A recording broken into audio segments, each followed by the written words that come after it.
जी हाँ दोस्तों, ऐसा कभी हुआ है भाई खेसारी लाल यादव का नया साल में बड़ा धमाका ना हो? तो आप लोगों को बता दूं कि नया साल के लिए स्पेशल खेसारी लाल यादव बहुत बड़ा धमाका करने वाले हैं इस बार भाई।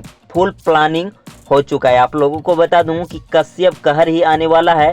जिस तरह से हर एक साल खेसारी लाल यादव नया साल में धमाका करते हैं, उससे पहले आप लोगों को बता दूं कि भाई खेसारी लाल यादव सपना चौधरी वाला गाना भाई ट्रेंडिंग नंबर 1 पे तो अभी नहीं गया है, लेकिन 4 नंबर पे ट्रेंड कर रहा है टीजर। और गाना आएगा तो नंबर 1 तो चला ही जाएगा। हो सकता है ये टीजर भी आज रात में भाई नंबर 1 पे चला जाए।